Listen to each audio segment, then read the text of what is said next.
Sir কলেজে এই ভাঙচুরটা কি একটু কিছু না? গতকাল বর্ধমান বিশ্ববিদ্যালয়ের সেম ফাইভের পলিটিক্যাল সায়েন্স জেনারেলের পরীক্ষা ছিল এবং সেম ফাইভ জেনারেল এবং অনার্সের পরীক্ষা শুরু হয়েছে আপনার এই মাসের 1 তারিখ থেকে, ফেব্রুয়ারি মাসের 1 তারিখ থেকে। আমাদের প্রতি বছরই এক্সাম ভেন্যু হয় এবং এক্সাম ভেন্যু হিসাবে আমাদের যথেষ্ট সুনাম আছে কলেজে, এবং সিউড়ি বিদ্যাসাগর কলেজের ছাত্রছাত্রীদের এই কলেজে, আমাদের কলেজে সেন্টার পড়েছিল। এবারে গতকাল একটা দুর্ঘটনা ঘটেছে। ছোট ঘটনা বা বড় ঘটনা যাই বলুন না কেন, আমাদের 201 এবং 204 নম্বর রুমে দেখলাম যে কিছু ফ্যান ভেঙে গেছে, ভেঙে ভেঙে আছে, যেটা ছিল না। এবং গতকালের পরীক্ষার পরে দেখা গেছে এটা। আর ঘটনাটা যেটা ঘটলো সেটা হচ্ছে যে আপনার কিছু ছাত্রছাত্রীর কাছে মোবাইল পাওয়া গেছে। আপনারা জানেন যে মোবাইল নিয়ে পরীক্ষা হলে ঢোকাটা সম্পূর্ণ বেআইনি, কারণ ইউনিভার্সিটির যে এক্সামের যে গাইডলাইন আছে সেই গাইডলাইন অনুযায়ী কিন্তু এটা নেওয়া যায় না। ঠিক আছে?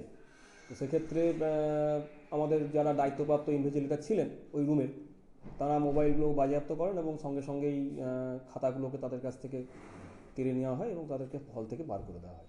আর তারা নকলও করছিল, কিছু কিছু নকলও করছিল, সেগুলো বাধা দেওয়া হয় এবং প্রচুর মাইক্রো জেরক্স তাদের কাছ থেকে উদ্ধার করে সেগুলোকে ফেলেও দেওয়া হয়েছে আমরা।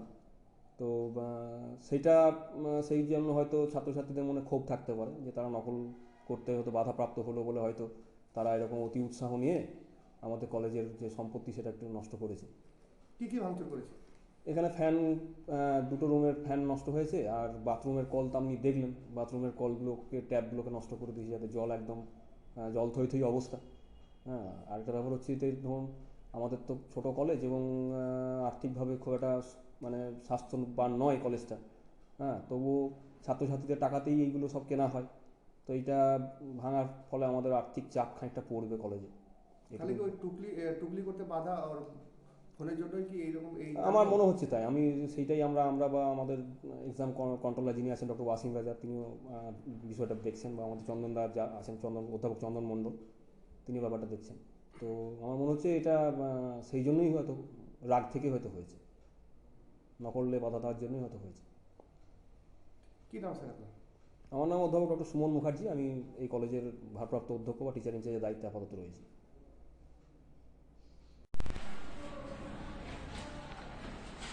এটি যে